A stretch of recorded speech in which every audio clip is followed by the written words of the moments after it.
So what do you think? Like, is it a numbers game? Is it not? Like, how do you balance that? I mean, I think at the end of the day, it is just by definition because you just have to meet people in order to meet someone.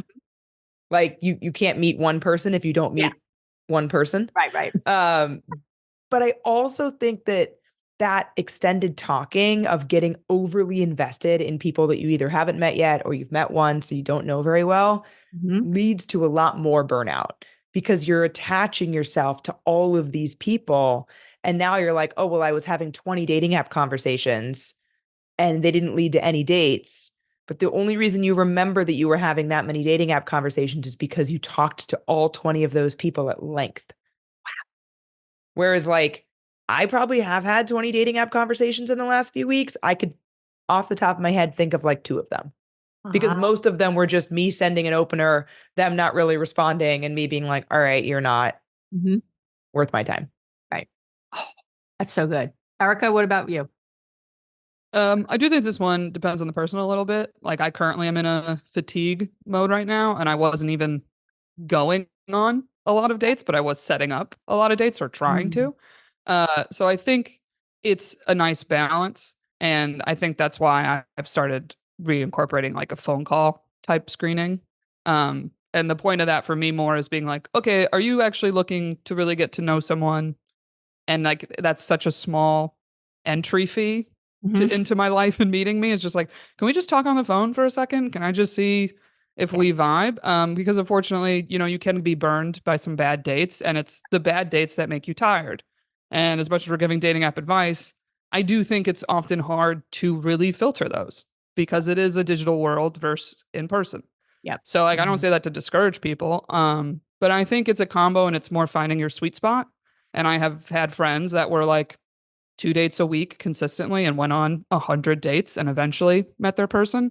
And I've had other friends be like, I don't know, I was on there, not that much, being a little fussy. I went on 3 dates and like, oh, I really liked this one guy. So Yep. I think this is a moment you got to maybe just look at what are you doing right now? Mhm. What do you think you should change or what would you like to change?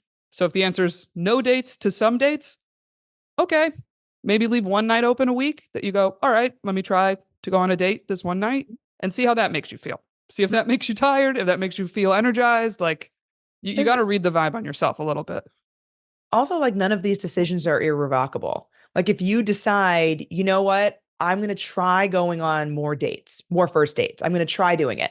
I'm going to swipe on more people. I'm going to, open my filters up a little bit, get more people into the funnel, go on more dates. And then you do that for a little bit and you realize, whoa, not a good idea. I'm very burned out. I didn't like that. Then you just stop doing it. Yeah.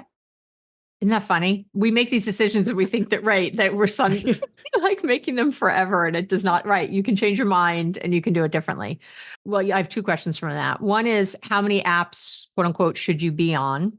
And also, what about the parameters? Like, how do you, yeah, maybe open them up more? Or how do you think that through? I don't know if there's like a number that you should be on per se. I would say if you're not on any right now, I would not recommend going on more than one to start because that is a really good way to burn yourself out.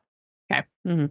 And personally, I find that I can't really maintain more than two in a way that doesn't end up feeling really bad. I have four or five on my phone, Hmm.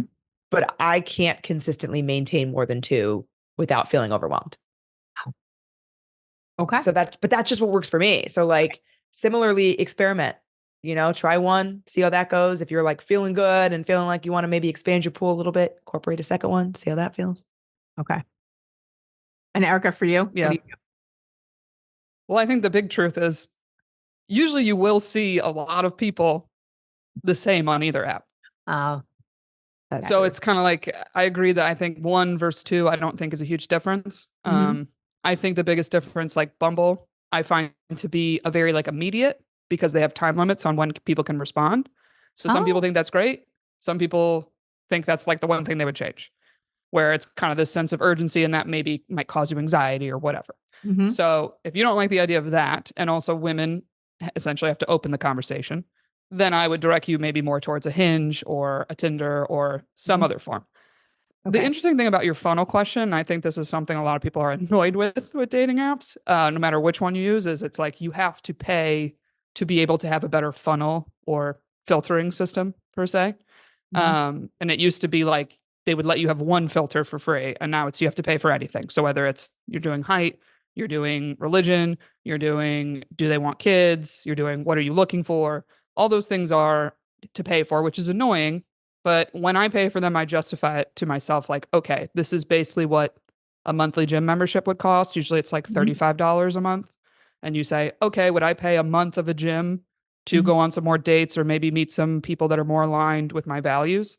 And I'd say in terms of what I'd change, something recently I've tried, and this probably is for a lot of people that are maybe in cities, we're very lazy about our mile radius. We're like, oh, I want to meet the love of my life, but oh my God, if I have to drive 40 minutes to go on a date, hell no. Right. And so that's a question I'm like, all right, what do you really want? Do you want someone that aligns with whatever values you've set for yourself? And you maybe want to be a little pickier with who you match with? I think the best option is to open up your mile radius. And I kind of like that there's a little bit barrier to entry with that, right? Because you could easily do the phone call then and go, it's pretty far for both of us. You want to hop on the phone? See if this be worth both our time. We want to go out. Cool. But the other part, I do think it shows like, hey, if this person is willing to at least meet me halfway, travel a half hour, okay, they're really looking for something.